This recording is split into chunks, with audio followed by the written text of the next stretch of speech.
Welcome po sa panibago na mga episode ng aming channel. At ako nga po pala ulit, si Allen ng Greenyard TV. And para naman sa vlog natin for today, isi-share ko naman sa inyo yung mga halaman na maaaring mag-last ng over a decade. At syempre, bago tayo pumunta sa ating topic, sa mga bago pa lamang po sa aming channel, huwag niyo pong kakalimutan na mag-like, share, and subscribe. And pakihit na rin po yung notification bell para maging updated kayo sa mga susunod pa naming videos. Please also visit and support na rin po yung aming Facebook and Instagram page, Greenyard PH po. At sa mga gustong bumisita sa aming garden na andito po sa screen yung aming complete address. So, eto na nga po yung listahan natin. So, hindi naman natin sinasabi na ang mga halaman ay may mga expiration. Pero kasi may mga halaman na nawawala yung ganda, hindi maiiwasan na mamatay. Pero itong mga halaman na to, kumbaga pinagsubok na siya ng panahon. Sumobra man ng init, sumobra man ng ulan, wala man liwanag or sobrang liwanag, ito yung mga halaman na kayang mag-cope up doon sa mga pagbabago. Kaya yearly or every, kumbaga kahit pasabihin mong 10 years ay tumatagal itong mga halaman na to. At take note, mga minimal lang yung pag-aalaga sa mga halaman na to. So, unahin na natin sa ating listahan. Ito ay isang outdoor plant. Ito ang tinatawag natin na sago palm. Pagdating sa sago palm or yung mas kilala sa tawag na oliva sa ibang lugar, ito ginagamit or outdoor plant nga siya, ginagamit siya sa landscape. Napakatibay. Paano ko nasabi? Dahil ito ay isa sa mga halaman na kahit nung panahon pa ng mga dinosaur ay naandi dito na yung mga halaman na yan. So, ganyang katibay itong mga oliva. Imagine niyo yung dinosaur extinct na pero yung halaman na to naandito pa. And minimal lang yung pag-aalaga ng oliva. At ang isa lang na pinakasabihin na natin na kalaban nitong mga oliva ay yung mga aphids or yung mga peste talaga. Ito yung number one na dapat nating i-prevent at wag nating hahayaan na pamahayan siya at kapitan siya ng aphids. Kasi kapag nangyari yan, kahit pagano katibay yung halaman, ay ito yung pupuksa or papatay or magpapapangit sa halaman na ito. Kasi yan napupuno yan eh. Even yung imagine niyo ang oliva ay isa sa lahat ng portion niyan is matinik, matigas, pero ang tanging makakapagpapatay dyan ay yung mga aphids na yan, lalo na kapag hindi natin na-treat ng maaga dahil kakalat at kakalat yan. At saka kapag kumalat kasi yan sa oliva, ang hirap ng puksain. So, at the same time, since ginagamit siya sa landscape, maaring kumalat ito sa iba pa nating klase ng halaman. Pero favorite ito ng mga aphids talaga. Hindi nyo pala kasi mapapansin kagad, kaya every time, i-check natin yung ilalim ng dahon kung healthy ba siya, kung may namumuti ba dyan. Kasi kapag hindi mo yan na-notice, dahil nga nasa ilalim siya, kapag hindi mo siya chinek or hinawi paminsan-minsan, makikita mo na lang, manonotice mo, yung dahon ng inyong oliva ay naninilaw. Yun nga, kapag yan ay hindi na-prevent or hindi nagamot kagad, maaaring maubos ang dahon at mamatay unti-unti. Eventually yung inyong mga oliva. Susunod sa ating listahan ay itong tinatawag na spider plant. Ito ay isang variety ng spider plant. Kasi parang katulad siya pero ito yung tinatawag dito sa amin na Lourdes. So, ang difference nito doon sa pangkaraniwan na spider plant na nakikita natin is itong Lourdes kasi yan, magkaiba. Mas dominant color sa spider plant yung mas popular na spider plant, yung white. Mas dominant color yung white. Unlike dito sa Lourdes, ito yung mas dominant color yung color green. Itong halaman na to, subok na. Akala mo patay na. Like, ito ay ginagamit din outdoor plant, indoor plant, nasa shade. Napakagandang pang-display nito sa bahay. Kasi nga napakatibay. Direct sunlight, nasa shade, nasa loob ng bahay, walang masyadong liwanag. Mabubuhay itong tinatawag natin na Lourdes. At saka at the same time, pansin ko to sa mismong sa lugar namin. Akala mo patay na kasi tong halaman na to. Pero hanggat hindi natutuyo yung parang binhi niyan, yung pinakabuto niyan. Kasi itong mga Lourdes na to, yung tinatawag na halaman na to, may yan, parang maliliit na bilog-bilog na parang singkamas. Yan, maliliit na singkamas. As long as naandoon yan, kahit pa sabihin mong ubos ang dahon, natuyo ang lahat ng dahon, napabayaan mo, kapag kaya na inaulanan lamang o kapag dumating ang tag-ulan, mapapansin nyo na agad sisibol yung mga panibagong dahon. Napakatibay ng halaman na to. Makapal, magandang pang ground cover kaya ginagamit din sa landscape. And hindi siya yung sasabihin mong nagwa-wild. Yung lumalaki, kumakapal siya, dumadami siya, oo. Pero hindi yung sasabihin mong magsasabog-sabog siya or magkakalat siya at kakain siya ng napakaraming space. Kaya napakaganda rin ng Lourdes na ito sa loob ng bahay, even sa mga landscape, pang ground cover nga. At ito, kahit talagang kunyari gusto mo lang ng pang-display sa bahay mo, ito yun. Diligan mo man or talagang dilig lang para magtuloy-tuloy yung pagkabuhay nitong mga Lourdes. Pero other than that, hindi mo kailangan bigyan ng fertilizer, gaganda siya, sisibol siya, kakapal siya, hindi mo kailangang ibigyan ng liwanag or ng grow light, ganun pa rin. At saka hindi masyadong pinapamahayan ng mga peste. Siguro mga gagamba na lang yung magsasapot, pero napakadalang, napaka-minimal. Kasi maliit lang tong Lourdes na to eh. Hindi talaga siya yung sasabihin mong lumalaki or tumataas or humahaba yung mga dahon. Ang susunod sa ating listahan, ang walang kamatayan talaga na snake plants. Ito kahit na anong variety. Ang pinaka-problem dito rin is yung aphids. Kasi katulad ng ibang to eh, kasi yung aphids na namumuhay sa oliva. Pansin mo yun eh, manonotice mo kulay puti. Pagdating kasi dito sa snake plants, para siyang patch-patch talaga na matigas, parang nagkakaroon ng butlig-butlig yung mga snake plants. Pero napakatibay kasi ng mga snake plants.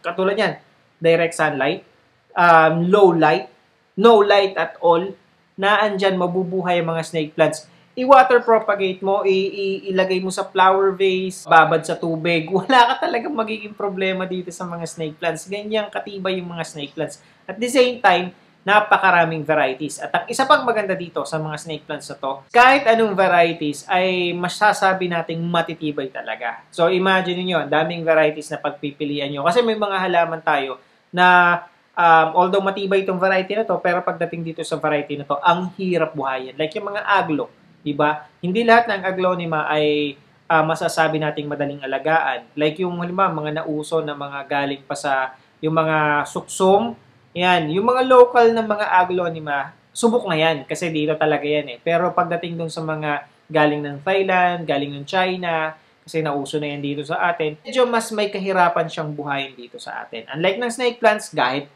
galing pa yan ng China, ng Thailand, pagdating dito sa atin, ganun pa rin, napakatibay ng mga halaman na to. Susunod sa ating listahan ay ito namang ZZ plant.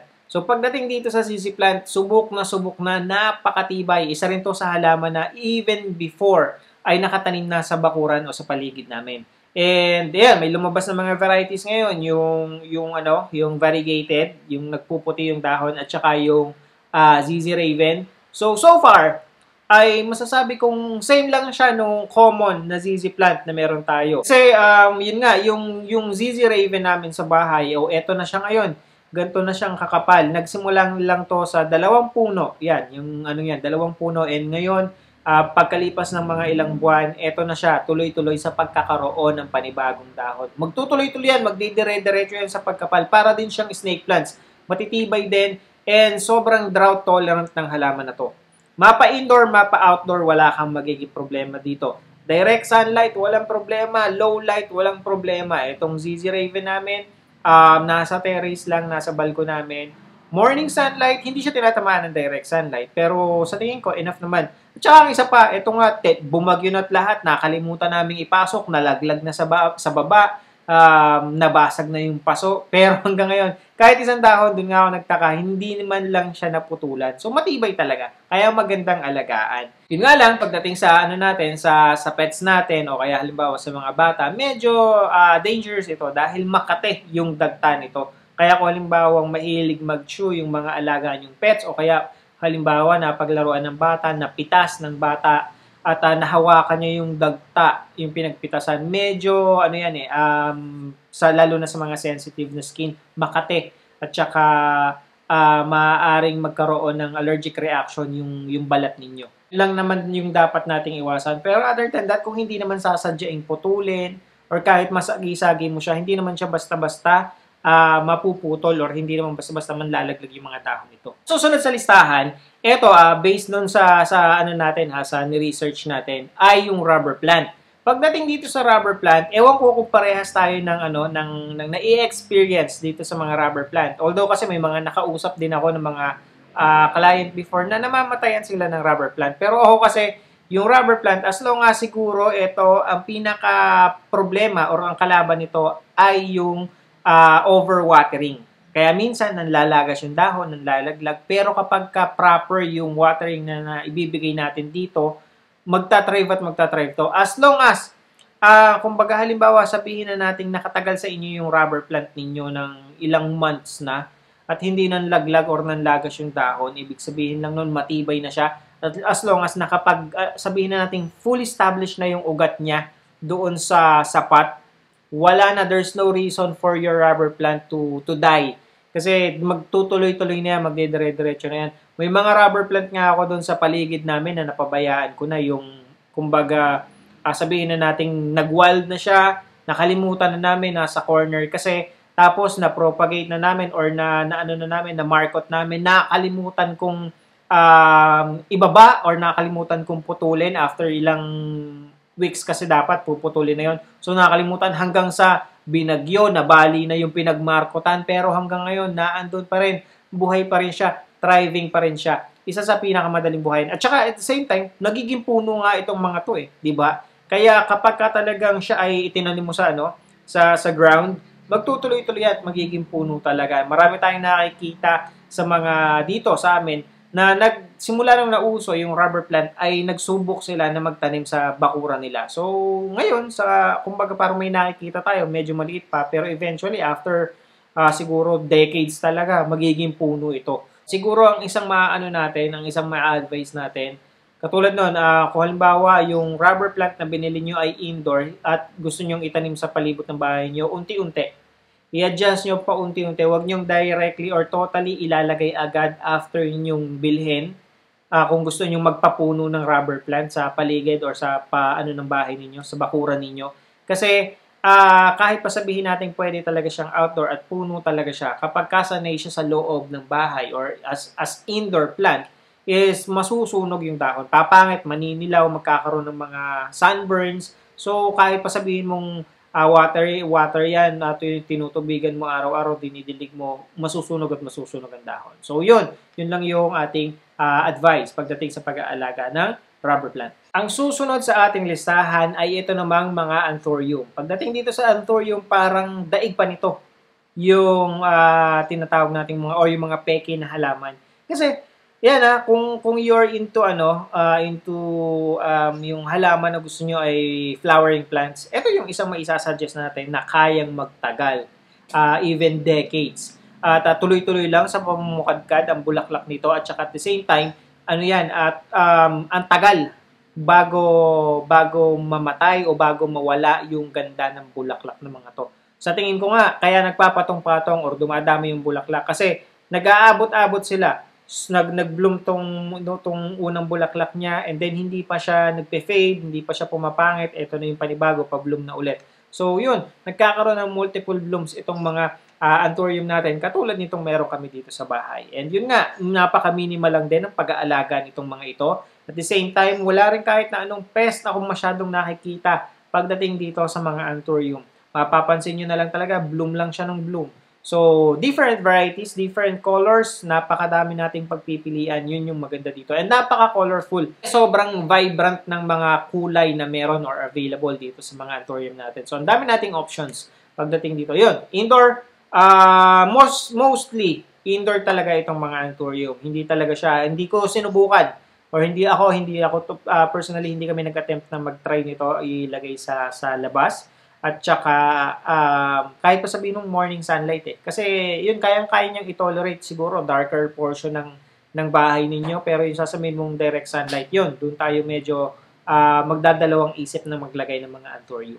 Ang susunod naman sa ating listahan ay ito naman mga bromeliads. Pagdating dito sa bromeliads, parang halos wala siyang pinagkaiba sa mga anthurium.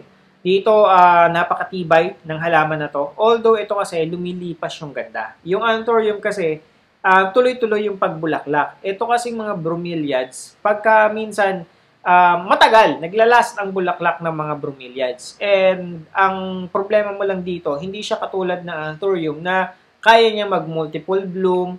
Ang mangyayari sa kanya kapag ka nag-fade or namatay or pumangit yung bulaklak ng inyong bromeliad, maghihintay tayo ng ilang buwan para magkaroon ulit siya ng panibago.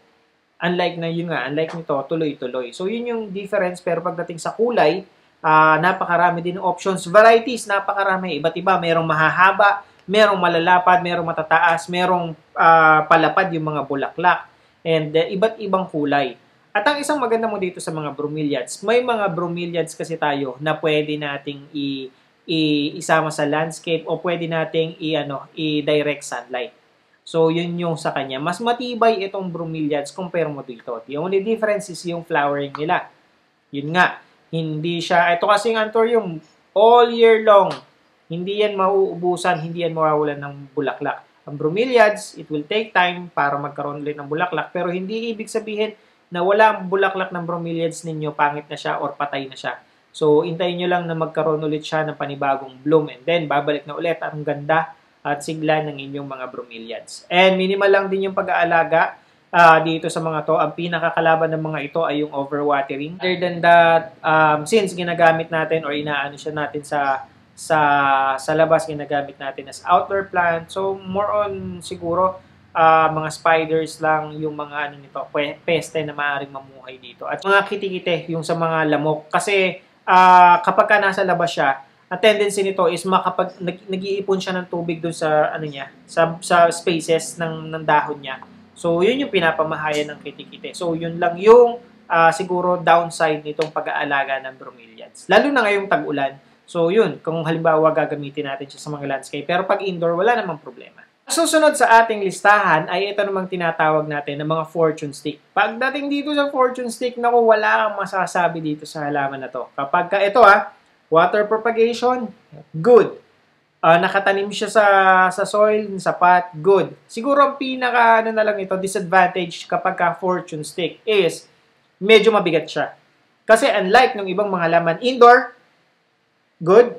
Outdoor, good pa rin siya. Kahit saan mo siya ilagay, wala kang magiging problema dito sa mga to. Kaya nga, favorite siyang gamitin sa mga pang-display sa mga offices, sa mga businesses. At the same time kasi, kinukonsider din talaga to ng karamihan ng mga Chinese na isang lucky plant. Ito yung isang go-to plant nila pagdating sa mga businesses. So, ayan, kaya makikita mo siya sa iba't ibang klase ng establishments. Yun nga lang, medyo mabigat nga, may kabigatan. Kasi karamihan, lalo na yung mga medyo may size, like yung 4 to 5 feet, kasi medyo matataas talaga yung pag-display. O yung naging popular, although may mabibili ka dyan ng maliliit.